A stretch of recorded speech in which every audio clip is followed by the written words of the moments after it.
அது தண்டு நல்லா உறுதியாகுது பாருங்க. ரசாயன உரம் போடலைன்னா அந்த அளவுக்கு வராது. நீங்க பார்க்கிற இந்த தோட்டம் 4 வருஷம் 3 மாசம் ஆச்சு. எல்லாத்துக்கும் வசதியா இருக்கு. அதுல நல்ல பலன் இருக்கு. எல்லாருக்கும் வணக்கம். என் பேரு துண்டு. இது மைசூர் மாவட்டம், பெரியாப்பட்டனா தாலுக்காவில் பயிலுக்குப்பே மஞ்சதேவனஹள்ளி பக்கத்துல தான் இருக்கு. இங்க வந்து நாங்க 2 பேர் சேர்ந்து தான் இந்த தோட்டத்தை உருவாக்கினோம். இது 4 ஏக்கர் பாக்கு தோட்டம். நான் 4 மாசத்துக்கு ஒரு தடவை விற்பனை செஞ்சுட்டு இருக்கேன்.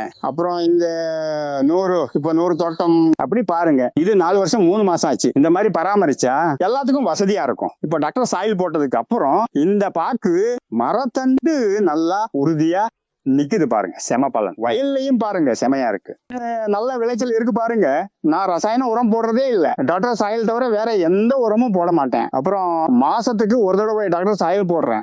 4 மாசத்துக்கு ஒரு தடவை சில்வர் போடுறேன். அப்புறம் நல்லா பராமரிப்பு செஞ்சா இந்த மாதிரி தோட்டம் வரும் பாருங்க. இப்ப பாருங்க, இங்க நாங்க தான் அதிகமா வேலை செஞ்சிட்டு இருக்கோம். நீங்க பாக்குற இந்த தோட்டம் 100 ஏக்கர். எல்லாத்தையும் ஒருத்தரே பாத்துக்கிறார்.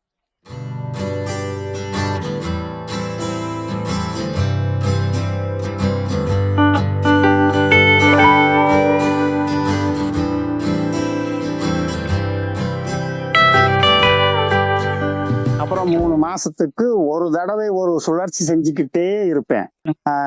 இதெல்லாம் சுத்தம் செஞ்சதும் மாசத்துக்கு நான் 2 தடவை உரம் போடுறேன். பாவம் விவசாயிகள், அவங்களுக்கு எல்லாம் டாக்டர்ஸ் போட்டா நல்லா செழிப்பா வரும். இப்ப பாருங்க, நீங்க ரசாயன உரம் போட்டீங்கன்னா உதாரணத்துக்கு இவ்வளவு சின்னதா தான் வரும் பாருங்க.